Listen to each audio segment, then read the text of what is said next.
Welcome to वीकेजी fusion और मैं हूं वीरेंद्र गुप्ता। कार्बन और उसके यौगिक चल रहे हैं, कक्षा 10 का पाठ है और इसका आज हम दूसरा उपरूप पढ़ेंगे, ग्रेफाइट। पहला उपरूप हमने हीरा के बारे में विस्तृत जानकारी प्राप्त कर ली है और अब हम ग्रेफाइट के बारे में जानकारी लेंगे। ग्रेफाइट में ग्रेफा शब्द से बना है और ग्रेफा शब्द का अर्थ होता है लिखना।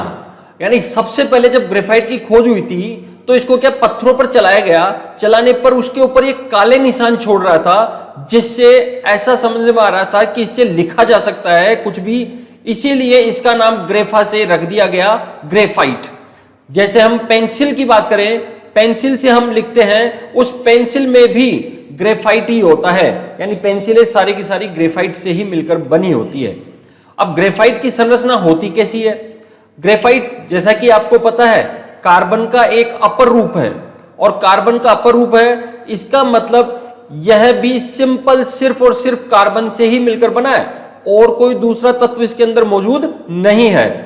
अब इसकी संरचना में क्या होता है कि प्रत्येक कार्बन जो होता है इसमें अन्य 3 कार्बन के साथ बंध बनाता है। हीरे में हमने देखा था कि हीरा का एक कार्बन 4 अन्य कार्बन के साथ बंध बना रहा था, लेकिन ग्रेफाइट में अलग है मामला। ग्रेफाइट में एक कार्बन अन्य 3 कार्बन के साथ ही बंध का निर्माण करता है, तो यह बात आपको ध्यान रखनी है। और 3-3 बंधों के निर्माण करते हैं तो इस प्रकार से एक समतलीय षटकोणीय संरचना का निर्माण हो जाता है। जैसा कि आप यहां पर देख पा रहे हैं, यहां समतलीय षटकोणीय संरचना बनी हुई है और ऐसी बहुत सारी समतलीय षटकोणीय संरचनाएं परतदार संरचना में व्यवस्थित हो जाती है, यानी एक के ऊपर एक व्यवस्थित हो जाती है। तो इस तरह से ग्रेफाइट का निर्माण होता है। तो यहां ग्रेफाइट में आपको बात ध्यान रखनी है कि एक तो परतदार संरचना पाई जाती है और दूसरी बात समतलीय षटकोणीय संरचना इसकी होती है। एक बार इसकी संरचना हम ध्यान से देखते हैं। तो आप देखिए ये ग्रेफाइट की संरचना है।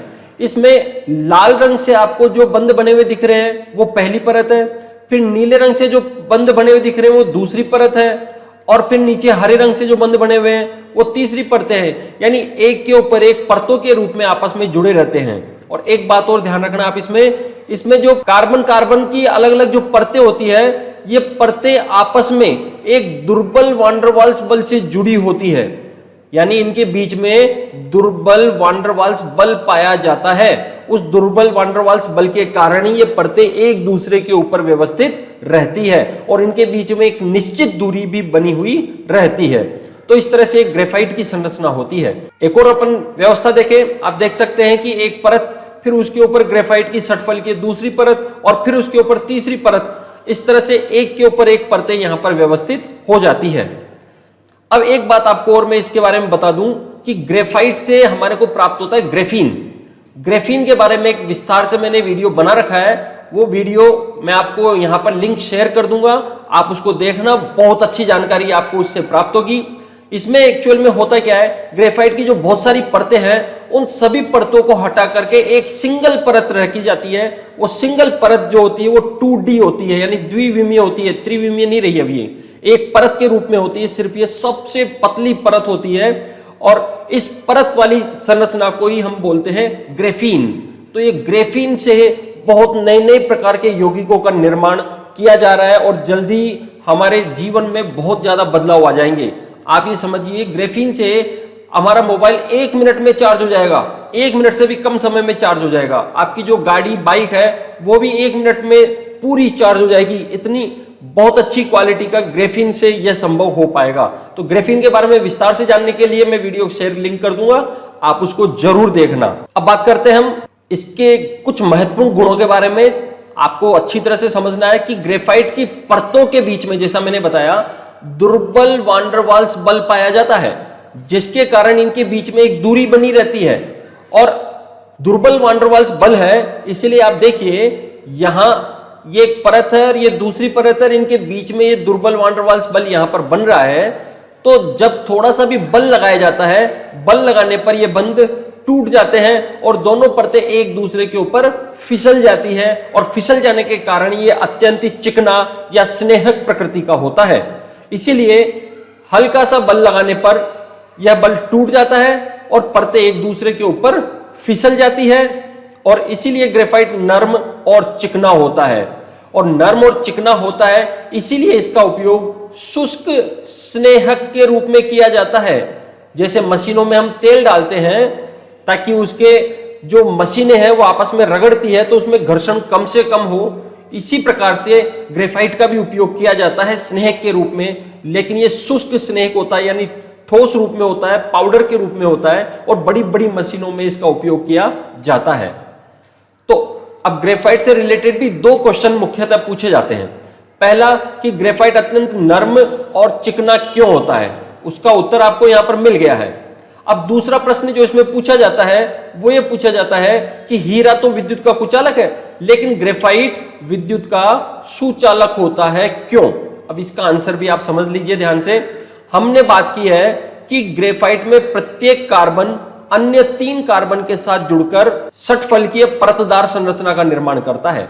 लेकिन आप यह भी जानते हो कि प्रत्येक कार्बन के बाहरी कोश में 4 इलेक्ट्रॉन होते हैं और 4 इलेक्ट्रॉन होते हैं तो यहां पर आप समझिए कि प्रत्येक कार्बन 3 ही बंध बना रहा है, अर्थात इसके 3 इलेक्ट्रॉन ही इलेक्ट्रॉनों की साझेदारी में भाग ले रहे हैं और एक चौथा इलेक्ट्रॉन इसके पास मुक्त अवस्था में रहता है और ये जो मुक्त इलेक्ट्रॉन रह जाता है और इस मुक्त इलेक्ट्रॉन के कारण ही यह विद्युत का सुचालक होता है, क्योंकि चालकता के लिए जरूरी है मुक्त इलेक्ट्रॉनों का होना और यहां पर यह मुक्त इलेक्ट्रॉन होने के कारण यह विद्युत का बहुत अच्छा चालक होता है। तो ये दो प्रश्न आपको ध्यान में रखने हैं, इनके उत्तर आपको दिमाग में रखने हैं। इसके अलावा ये काले धूसर रंग का, बहुत काले रंग का होता है, मुलायम और चमकीला पदार्थ ये होता है। इसके उपयोग की बात करें हम, सबसे पहले इसका उपयोग पेंसिल में होता है। आज हर घर में बच्चे पढ़ाई करते हैं, पेंसिल का उपयोग किया जाता है, तो सबसे पहला और सबसे महत्वपूर्ण उपयोग इसका पेंसिल के रूप में है। इसके अलावा इसका उपयोग जैसा कि अपन ने पढ़ा शुष्क स्नेहक के रूप में भी किया जाता है।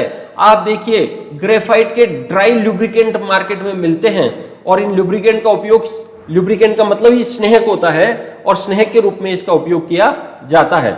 इसके अलावा इलेक्ट्रोड बनाने में इसका उपयोग किया जाता है। आपने देखा होगा सेल, घरों में सेल, घड़ियों में सेल लगाते हैं, कभी उन सेलों को तोड़ा भी होगा तो उन सेलों के अंदर आपने इस तरह से काले रंग की रोड निकाली होगी।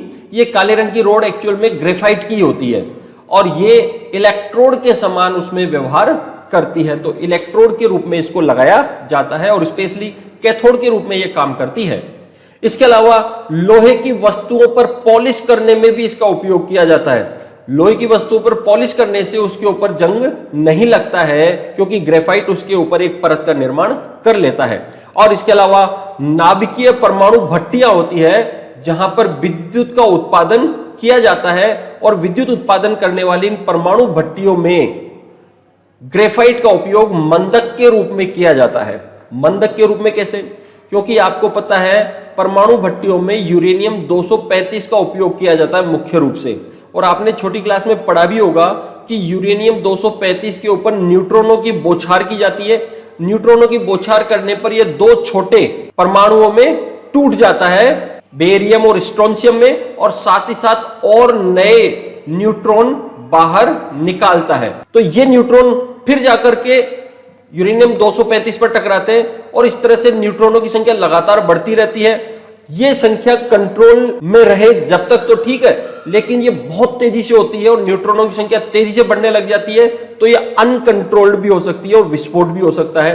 तो जब न्यूट्रॉनों की संख्या ज्यादा होने लग जाती है तो उस समय ग्रेफाइट को परमाणु भट्टियों में डाल दिया जाता है जिससे वो न्यूट्रॉनों का अवशोषण कर लेता है और अवशोषण कर लेने के कारण यह इस प्रक्रिया को मंद कर देता है। इसीलिए इसका उपयोग मंदक के रूप में भी किया जाता है। अब हम बात करते हैं हीरा और ग्रेफाइट में अंतर क्या है, दोनों में डिफरेंसेस हम देख लेते हैं।